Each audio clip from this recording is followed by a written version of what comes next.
Oui, Monsieur le Président, chers collègues.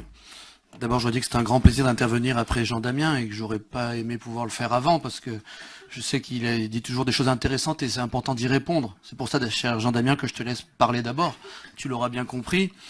Nous sommes dans un exercice finalement un peu convenu dans lequel les oppositions rappellent toujours les points négatifs, c'est le jeu, et les majorités, elles, s'intéressent aux points positifs en soulignant effectivement l'intérêt, l'entrain, la conviction que l'on peut porter. C'est la règle de la démocratie. Nous savons que dans cette période, la démocratie appelle aussi la nuance. Et nous savons bien, ici pour le groupe PASC et je le pense pour l'ensemble de la majorité, que le budget que nous proposons est contestable. D'autres choix sont possibles. Ils seraient respectables tout autant que les nôtres.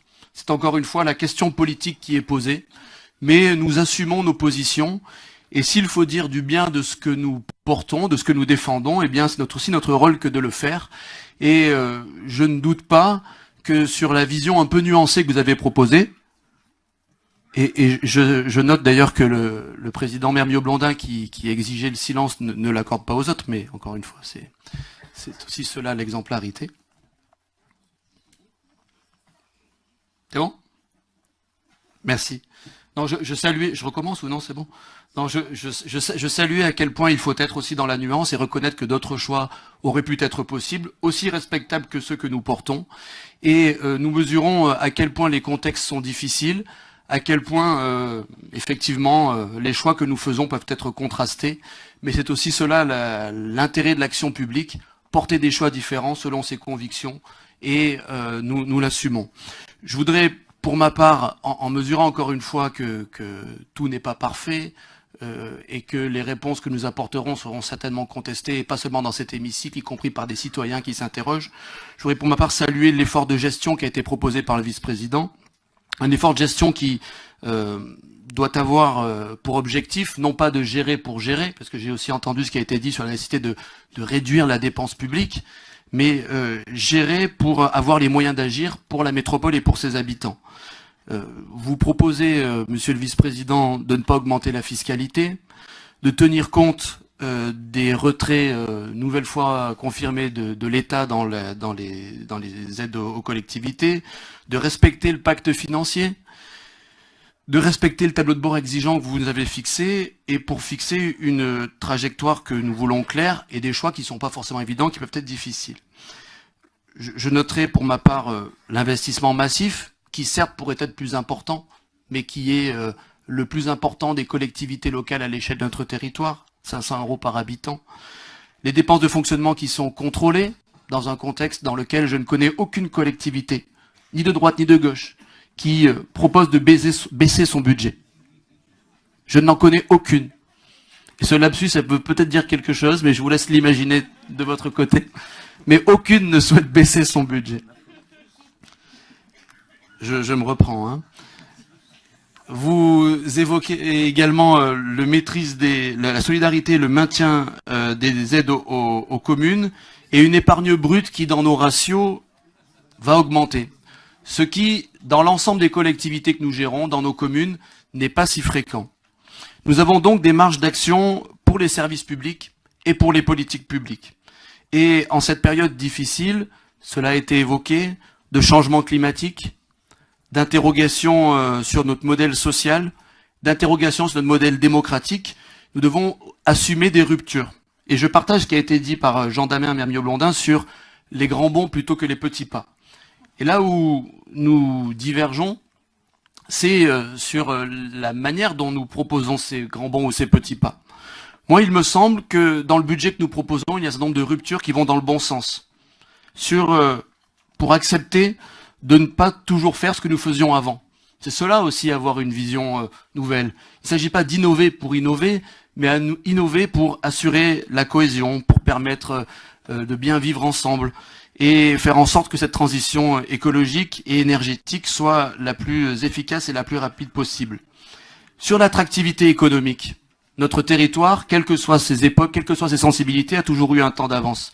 Entre la houille blanche, l'industrie, la microélectronique, nous avons toujours devancé les changements économiques pour maintenir de l'attractivité.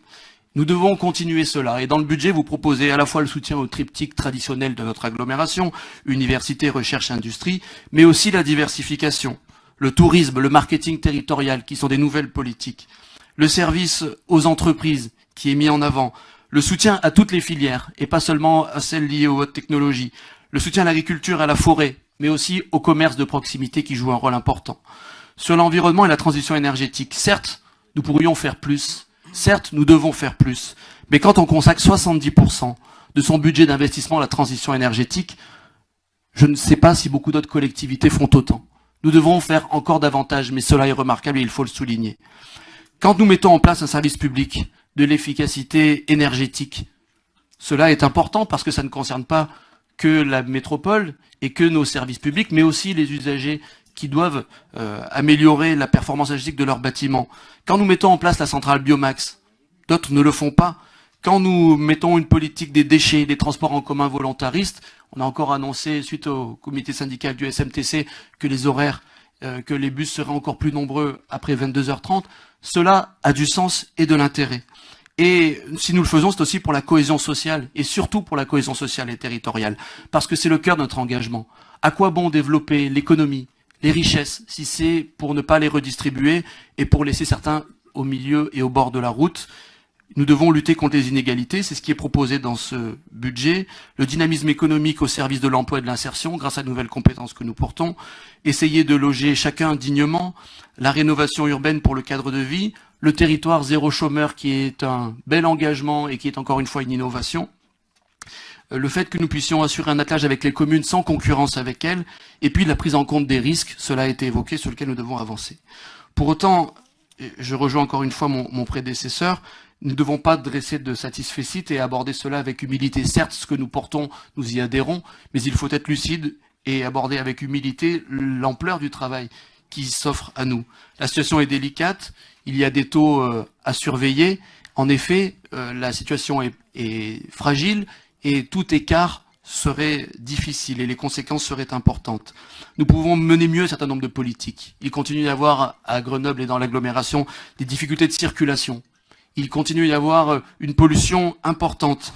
Et malgré le succès de la Nuit de la Solidarité, force est de constater que de nombreuses personnes restent à la rue et que sur l'hébergement et sur le logement, les réponses ne sont pas aujourd'hui pleinement satisfaisantes. Alors nous devons faire mieux, nous devons faire plus avec les moyens qui sont les nôtres et c'est tout l'enjeu de ce budget pour effectivement ne pas promettre tout et n'importe quoi, mais faire au mieux avec les moyens qu'on nous donne, qu'on nous laisse et dont nous nous emparons.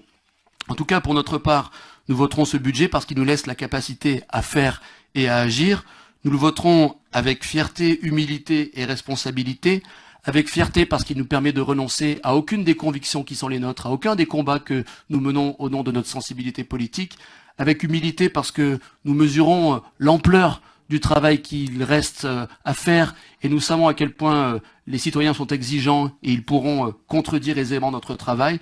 Donc mesurons bien cela et avec responsabilité parce que cela a été dit dans la période que nous connaissons, notamment sur la question environnementale, nous devons prendre à bras le corps et faire notre travail parce que sinon les générations futures nous accuseront et elles auront bien raison.